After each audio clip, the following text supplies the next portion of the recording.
Final thing I want to talk about, and we missed this because I did not stream on Friday, but the J. Cole, the J. Cole track that he put on YouTube, Port Antonio.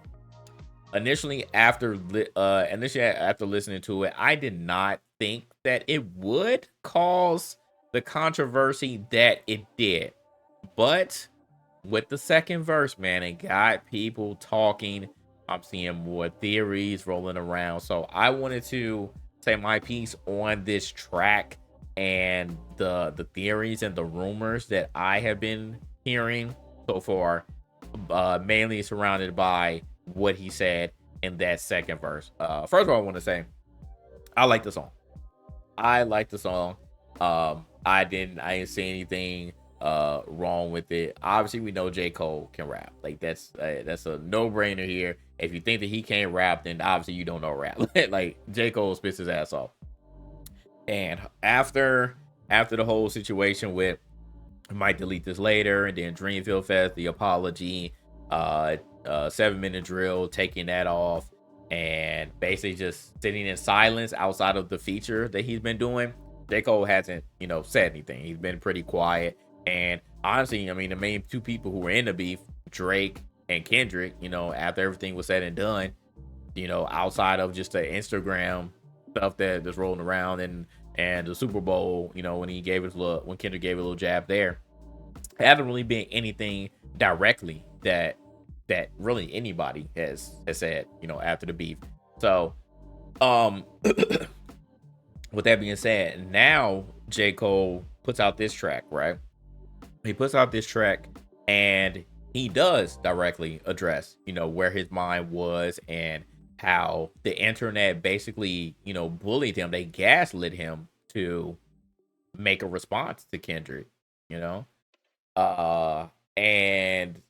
some other thing he's saying is Drake was still the boy. Like we'll read some of these these lines here just so we can further dissect things. So first verse, it was a lot of not really anything to talk about, but the second verse here, said one thing for sure that I matured from my first rhyme. I learned a long time ago, you can't please them all, and it hurts trying. Now for me, again, I don't know J. Cole personally, but J. Cole is one of my favorite. He's one of my favorite rappers, and I actually got to meet him in person. I remember when he came to St. Louis in 2014, the Michael Brown situation. He was walking with everybody, and I was like, man, J. Cole's a good dude. Like overall, he's just a good dude.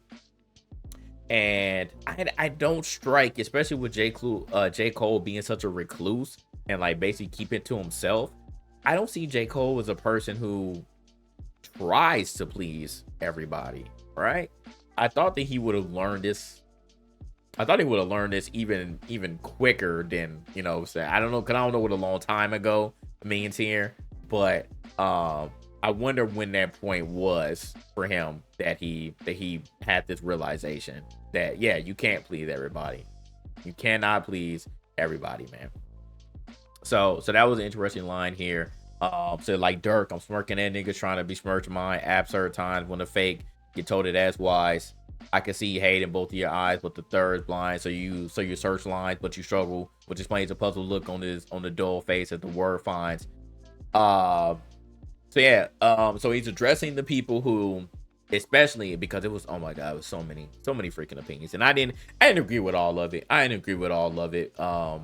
were some people, some hardcore J. Cole fan that did want him to step in the ring and see, because again, this is whole big three thing, and J. Cole, rightfully so, I think he did deserve to be in that conversation.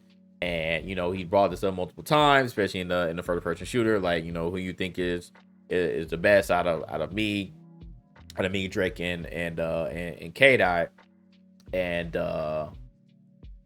after the whole 7-minute drill thing and the apology, like people were on J. Cole's head, bro, like heavy. They were like, bro, like you ass now, like don't even talk about being in the big three, don't talk about you rap better than everybody, like you're done, like you bowed out of the beef. And I took that the totally opposite way. I'm like, Cole, that is a very man thing to do. Like that is what somebody who truly values his relationships should do. And it ended up being the best thing that he could have done, because the beef got super personal. That's nothing that you wanted to deal with. And if it was true that Schoolboy Q warned them, and other people from TDE warned them, then again, they had his back, bro. They were like, yo, you ain't trying to be in this, bro. Like, just bag it on up. So if that was true, then again, they helped him out. But yeah, no, it was totally perfect. I respected him more, and I think it was very commendable for him to bow to beef. And I said this already, I said this before. But it was so many people on his head, like, thinking that he was just ass and he was a terrible rapper. Like, I'm like, bro, no, I don't think that's true, because where the beef ended up going, that was the best decision to make. Now, if they would have kept it on wax, okay, maybe I would have felt differently. Maybe I would have been like, all right, Cole, like, come on, like, you could try a little harder, right? But when the way that this beef go, you can tell that mainly Kendrick, because he said, I'm the biggest hater, but like, he ain't like Drake. So again, like, you just been waiting for that perfect time to finally go at it, and they did. And Kendrick won, wholeheartedly, regardless of how much you want to spend it. But Kendrick won in the beef, and I don't think that there will ever be a point where they will be friends again, because you said some pretty crazy stuff, right? Like, both of y'all said some pretty crazy stuff. But Kendrick said some really, really crazy stuff. So no, it ain't gonna be friends no more, man. But J. Cole was kind of stuck in the middle.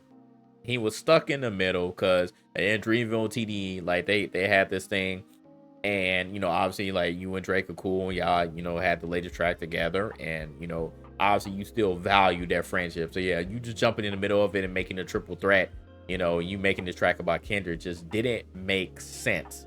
And didn't make sense at the time. And what you said were lies. Like, we talked about it already. Like you talking about his discography. Like, bro, you ain't feel like that. Like, this stuff was lies, bro. Like, you know you weren't right when you said that. You weren't right when you said that. You was capping, bro. You was capping. So, any case, so yeah, so he addressed that. He was like, bro, like, y'all trying to defame my name. Like, after this, like, I'm not going, like, but it's weird times. It's weird time going on, because the internet is trying to defame my name and act like I'm just the most terrible rapper ever, and I can't rap, and I should have stayed in the beef, and I'm a pussy because I hopped out of the beef. Like, I don't get it. I don't get it. So I hate what raps become, but like, do not disturb signs, can't knock it. If I see it's about that dough, they instigate the fuckery because it's profitable, but singing stop the violence tunes when dudes in hospitals. We talk about this all the time, and like I said, I stay conflicted. When we talk about real rap or conscious rap versus bang bang shoot 'em up rap, trap music, all that stuff. But yeah, it always ends up like that. Like, we want to hear that stuff, but then when somebody's in the hospital or dead, then then we're saying stop the violence. So true, it's true. It's true. I pulled the plug because I seen where that was about to go. So he was directly addressing. I'm stopping this. Like, I'm not trying to have this beef anymore, because I seen where it might go, and I ain't trying to be a part of it. They wanted blood. They wanted clicks to make my pocket grow. Again, addressing the people on Twitter. So they did. They wanted to see blood, and we got a lot of it. But I don't know why they wanted to see it with you specifically. They see fire in my pen and think I'm dodging smoke. I wouldn't have lost a battle dog. I would have lost a bro. So people were really, really harping on that line right there. I wouldn't have lost a battle dog. I would have lost a bro.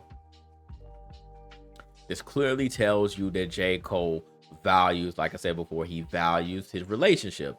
And he was like, bro, wait, what was the point? What was the point of me even doing this? Because if I would have taken this further and kept going, like, then we wouldn't be cool no more. And like I said, I respect that. I don't know about y'all, man. I don't know how everybody else is wired, but that's how I am, bro. That's how I am. I'm not going to just burn a bridge and mess up my friendship with somebody just because I'm trying to prove that I'm the best. That's just me.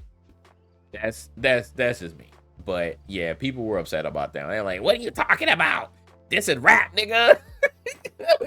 This is rap, nigga. What you supposed to fucking rap? Like this is about like I get it.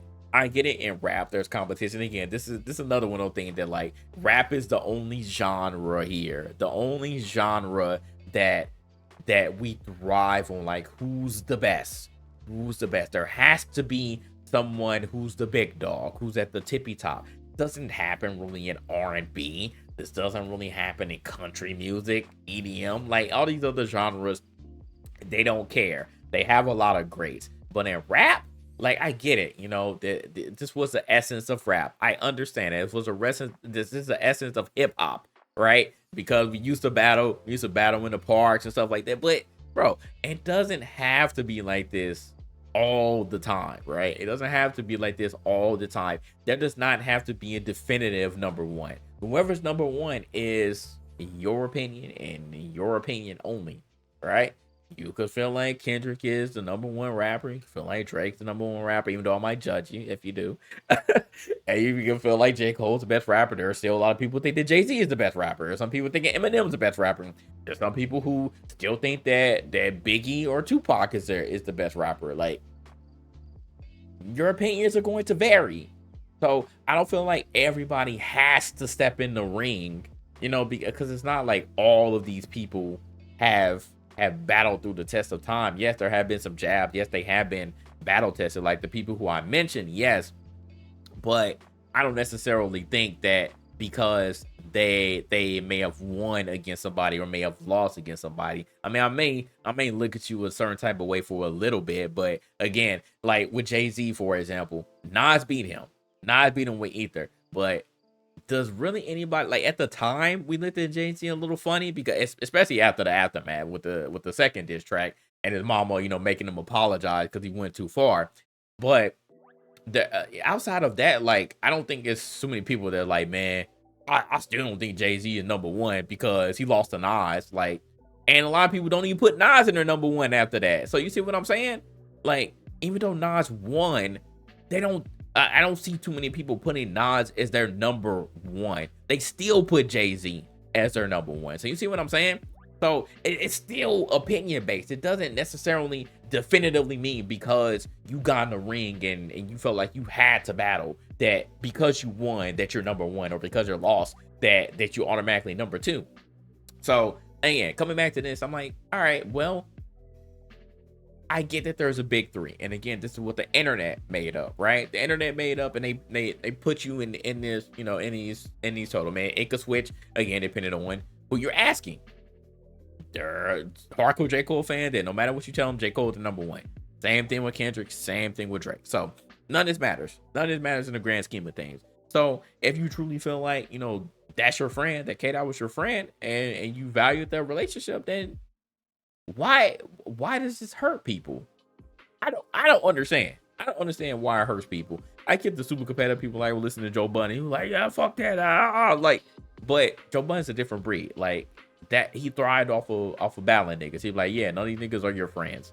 And maybe that's how he lived his life in the industry. But it doesn't have to be everybody. Not everybody has to be, you know, fake with one another. I get that it's Hollywood, I get that it's an industry, but not everybody has to be fake. There are people who can legit be friends, right? Like, I don't get it. Just because you're a rapper and it's another rapper who a lot of people put in high regard, it doesn't mean that you have to go at them and you have to be like, hey man, like competitively, I'm gonna knock your head off, but we cool, right? Like, I don't know. I just don't get it, man. I don't get it. So okay. All right, so continue on here, man. I would have gained the foe in awful way just to attain some more props from strangers that don't got a clue what I've been aiming for. So again, just talking more about the situation and saying like strangers, aka the internet, like what would he gain if he continued to go at it with K-Dot? What would he gain here? Just for people to say he's number one? But if that's not what J. Cole truly wants or wanted, then just to have some people on the internet say, hey man, I'm you number one now because you beat K-Dot, like what would that do for you? Because now you got the person who you was once cool with who you not cool with no more because y'all had some beef. I don't know. I don't know. Since the age of 14, Jermaine is no king. If that means I gotta dig up dirt and pay the whole team. So that's talking about, you know, find dirt on your enemy. Of algorithm bot niggas, just the way the whole thing. So you talk about talk about bots on social media competing for your favorite memes to be considered best or live the rest. The weight of both things. I understand the thirst of being first that made them both swing. So he talking about K Dot and Drake. You know, he was like, maybe they wanted to, you know, both prove that they're the best, and you know, then they both, you know, exchange blows. Protecting legacies, so lines got crossed. Perhaps regrettably, my friends went to war and I walked away with all their blood on me.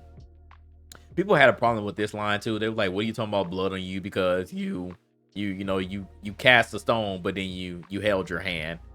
You cast a stone but held your hand. So people were upset about that one too. Like, what are you talking about, bro? What are you talking about? Now someone will discredit me, try to wipe away my pedigree, so he ain't talking about because of what he did, that, you know, people going to see lower of you now. But please find a nigga out that's rapping this incredibly. And I want to say this: nobody's going to discredit J. Cole's rapping ability. People were just really trying to discredit him being in the big three. People were taking him out of the big three because he did not continue on with the battle and apologize and deleted the song. So I don't want to, you know, clear that up at least, because that's not, they're not trying to discredit you as a rapper. They were just trying to discredit you and take you out of the big three, and they said that you ain't in no big three no more. My dog texted me. I showed her words. He said to me, if you refuse to shoot the gun, don't mean the gun ain't deadly, but he said deadly. I guess in that metaphor, hypothetically, the gun is me. I text him back like, guess the gun ain't what I'm trying to be, my nigga. They stripped me on my spot, and now I'm finally free, my nigga. So people talk about this one a lot too. Mainly because of the last one, they stripped me on my spot, and now I'm finally free. So he addressed that, said, you know, they stripped him of his spot. So he said he ain't a big three no more, and now he said he's finally free. So basically, it's a weight off of his shoulders. The one he's trying to say here, it's a weight off of his shoulders. He's like, all right, I ain't in the big three no more. Now I can just do whatever I want, and I don't have to, you know, constantly kill niggas on tracks or come out with some fire projects in order for y'all to, you know, still put me in this super high regard and say I'm one of the big three. So maybe in hindsight, maybe that's a good thing. Maybe that was a good thing. And people took him out of this spot, then he's free and he ain't got to worry about it no more. You know, y'all think what y'all want about me, but I don't care. Like, if I ain't in a big three, all right, so be it. They say I'm picking sides. Hey, don't you lie on me, my nigga. Then start another war. Hey, Drake, you always be my nigga. And I ain't ashamed to say you did a lot for me, my nigga. So yeah, so he just said it straight up.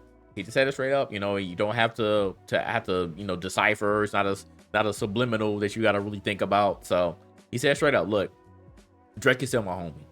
Drake is still my homie. Like, no matter what. And he admitted that he did a lot for him. So says having back continue on Magic Pen is what's imperative. Reminding these folks why we do it. It's not for beefing. It's for speaking our thoughts, pushing ourselves, reaching the charts, reaching your mind, deep in your heart, screaming to find emotions to touch, something inside to open you up, help you cope with the rough times and shit. I'm sending love because we ain't promised shit, my nigga. So yeah, so that's that, man. But yeah, people are upset for a lot of things. People are upset for a lot of things here. And according to public opinion, this second verse or this song in general did not sway anyone's opinion of what they currently think about J. Cole. And it doesn't sway my opinion either. But again, I'm on the other side of the fence because I don't think that J. Cole is out of the big three. I don't think that, because I think that J. Cole still rap his ass off. I think he is still deserving of that spot. I don't think that J. Cole is a pussy because he got out of the battle. I don't think that either. I don't know why everybody thinks that, but I don't think that. I think that was the best thing he could have done because he didn't need to be in it. Leave that between them two. And you say that. The one thing though that I wanted to say, for me personally, I think that there it's very hard in this situation, especially when you see everything that happened between Dot and Drake. It's super hard to be in the middle of this. Super hard. And I mean it seemed like J. Cole was picking a side at first because he made the diss track against Kendrick and he didn't make a diss track against Drake. I don't know if that was his intention to make a track against both of them, but you made a track against Kendrick, so you had people thinking, hey, either this is going to be a triple threat match or it's you and Drake against Kendrick. So that's what it seemed like in the beginning. So I truly didn't know at the time what side J. Cole was on until he apologized.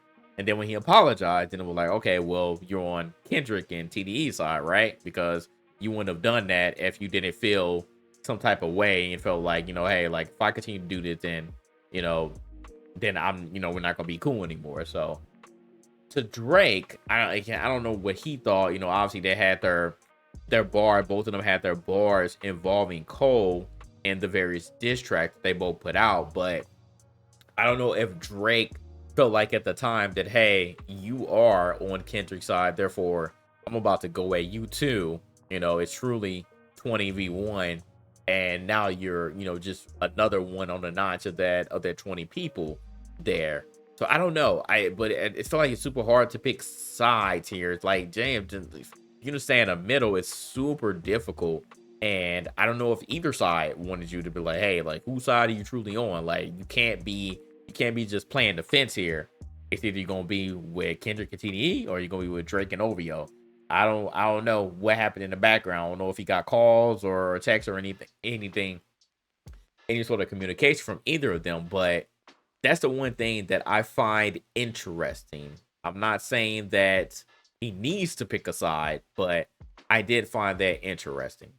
Another thing that I saw from Wayno said that during Dreamville Fest, he was talking to some Dreamville cats, and they were apparently saying that Kendrick was overrated. And I found that very interesting because Dreamville and TDE have been cool for a while. Like it's been this almost like super conglomerate between both of the camps. So if people from the Dreamville camp truly said that about Kendrick, then why? Why would they say that he's overrated? Like I just feel like that's just so out of left field for that to even happen. So I don't know how much truth that is, but that's what Wayno said. And if that truly is a thing, then they're saying Wayno was suggesting that Dreamville also gassed J. Cole up along with the internet to make a diss track against Kendrick and insert himself into the battle. But I'm just like, why, bro? Like y'all have so many good artists on each side. But why would you say that about him? Why would anybody in Dreamville say that about Kendrick? I don't know. That didn't make any sense. It didn't make any sense to me. But so I don't know. I don't know if that's true or not. So I just wanted to say that. But those are like some of the theories that have been rolling around that one, J. Cole got gassed by the internet and maybe his own Dreamville camp to go at Kendrick. J. Cole is clearly in the song, apologized and said that, hey, like Drake, you're still my friend. Like I'm not picking sides here. I didn't really want to be in this battle because I would have lost, a friend and possibly multiple friends here. You probably could have lost a friend on both sides. So, I mean, I think it's commendable to say this. I think it's commendable to say this. Now, did this track need to come out? No, because the one negative I will say about this song coming out and him addressing this on the second verse is I think that J. Cole should have just remained a recluse. I think he should have just continued to work on the fall off. I think he should have continued to just stay to himself and get on a feature whenever you feel like it. Because I like the song with T Grizzly. I think that song was fire. I don't think this song needed to come out though. I honestly don't. That's my one thing. I like the song, but I don't think it needed to come out. I think we should have just stayed quiet and just not talked about it. To be honest, man. But take it how you will. Take it how you will. I'm not mad at it, and I'll continue to say that I'm not mad at it. But I could do without it. I could do without it because I didn't want this to come back up again and have people trying to tarnish your legacy even more than where it's at right now. I understand you said that you're free because they took you out of your spot, but I want J. Cole to still keep rapping to his highest ability. I want him to prove to everyone that not only are you still in the big three, but you deserve to stay there. That's what I want. I don't want people to continue saying these negative things about Cole and calling him soft and whatever. He's one of my favorite rappers, and I just don't like the way that he has been getting disrespected ever since his rap beef started.